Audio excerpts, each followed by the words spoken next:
জাতিসংঘ সাধারণ পরিষদ মঙ্গলবার মালয়েশিয়া ও ফিনল্যান্ডের পৃষ্ঠপোষকতায় রোহিঙ্গা মুসলমান ও মিয়ানমারের অন্যান্য সংখ্যালঘুদের পরিস্থিতি নিয়ে উচ্চ পর্যায়ের সম্মেলনের ব্যাপ্তি, কাঠামো এবং সংগঠন সংক্রান্ত একটি প্রস্তাব গ্রহণ করেছে।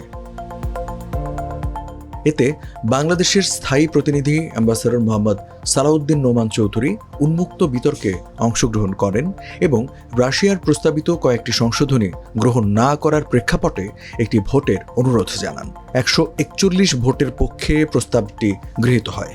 প্রস্তাবের বিরুদ্ধে কোনো ভোট পড়েনি, তবে 10টি দেশ ভোটদানে বিরত থাকে। এই প্রস্তাব গৃহীত হওয়া ভবিষ্যতে রোহিঙ্গা সমস্যার সমাধানে একটি গুরুত্বপূর্ণ মাইল ফলক। ঢাকা ইতিমধ্যেই আগামী সেপ্টেম্বরে নিউ ইয়র্কে রোহিঙ্গা সংকট নিয়ে একটি বিশেষ সম্মেলন আয়োজনের পরিকল্পনা করছে, যা আন্তর্জাতিক সম্প্রদায়ের নজর কাড়তে পারে। বিশ্লেষকদের মতে জাতিসংঘের এই পদক্ষেপ বাংলাদেশের কূটনৈতিক প্রচেষ্টার সফলতার প্রতিফলন এবং রোহিঙ্গাদের টেকসই প্রত্যাবাসন ও অধিকার সুরক্ষায় গুরুত্বপূর্ণ ভূমিকা রাখবে।